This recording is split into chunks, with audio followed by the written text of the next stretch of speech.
বোরো মৌসুমে দেশের হাওড়াঞ্চলে বন্যা ও পরবর্তীতে উত্তরাঞ্চলে ব্লাস্ট রোগের কারণে কমেছে ধানের উৎপাদন। এ কারণে বেশ কিছুদিন ধরেই চড়া চালের বাজার।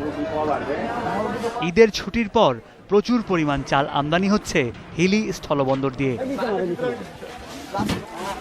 এছাড়া ভারত থেকে আমদানির অপেক্ষায় রয়েছে কয়েক হাজার টন চাল। যে ডিউটি কমেছে তাতে সরকার আমাদের চাল ইম্পোর্ট করে বর্তমানে 40 থেকে 38 টাকার মধ্যে আমরা আশা করি বাজারজাত করতে পারবো। চাল পাইপলাইনে প্রায় হাজার হাজার গাড়ি চলে আসছে।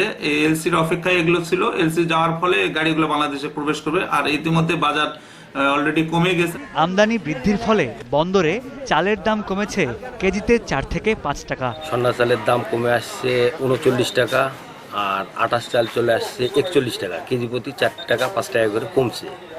আর এই কমার পিছনে কারণ হচ্ছে এলসিতে পর্যাপ্ত পরিমাণে চাল ঢুকতেছে। হিলি বন্দর দিয়ে প্রতিদিন গড়ে 30 থেকে 35 ট্রাক চাল আমদানি হচ্ছে বলে জানালেন এই কর্মকর্তা। তাদের সঙ্গে আলাপ করে জানা গেছে যে ভারতে বেশ কিছু চালের গাড়ি আছে এবং এটা রেগুলারই থাকবে বলে তারা আমাদেরকে জানিয়েছে। আমদানি বৃদ্ধি পাওয়ায় দেশের বাজারে চালের দাম আরও কমবে বলে মনে করছেন আমদানিকারকরা। Desk report, 21 television.